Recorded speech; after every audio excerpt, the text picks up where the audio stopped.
只因酒鬼随意开闸放水，结果就被头顶的母狮子实名举报，并且还要没收他的作案工具。一想到后半生要做着舒爽，酒鬼不仅吓得酒意全无，甚至还感到背后发凉。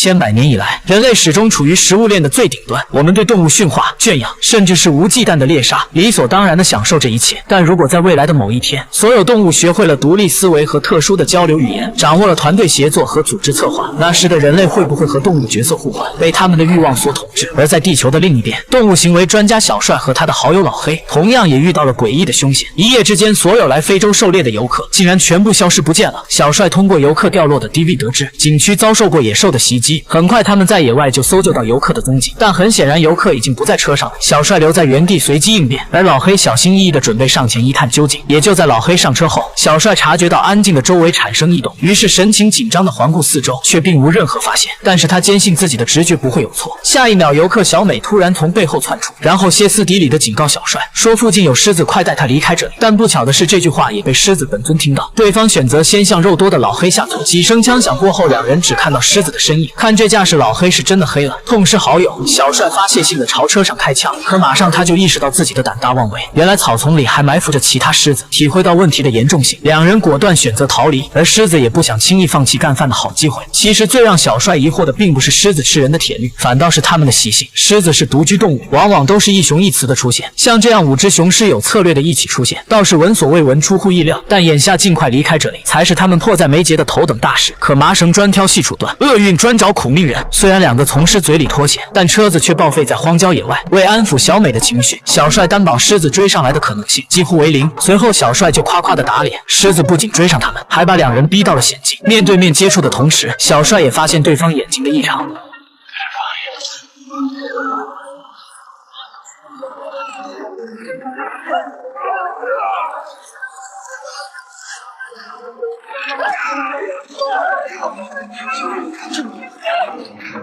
因祸得福，两人滚落峡谷后没有造成大碍。回到营地，小帅第一时间用无线电联系了救援。再次回到现场，并没有找到老黑的遗骸，跟踪附近留下的血迹，看到老黑并没有被吃掉，而是被挂在了树杈上。小帅想都没想，像箭一样冲向老黑。救援队意识到不对，马上开车去接应。但就在小帅解救老黑时，狮群缓缓向他们逼近。狮子故意用人质做诱饵，目的就是引他人前来。此时树下的几人就如同强弩之末，狮群只要一个简单的冲锋就可以搞定。可奇怪的是，直到他们离开，狮子也没发起过行动。难道他们还有别的目的？而在遥远的洛杉矶，却发现了更奇怪的事：几十只不同品种的猫同一时间趴在一棵大树上，用诡异的目光盯着人类。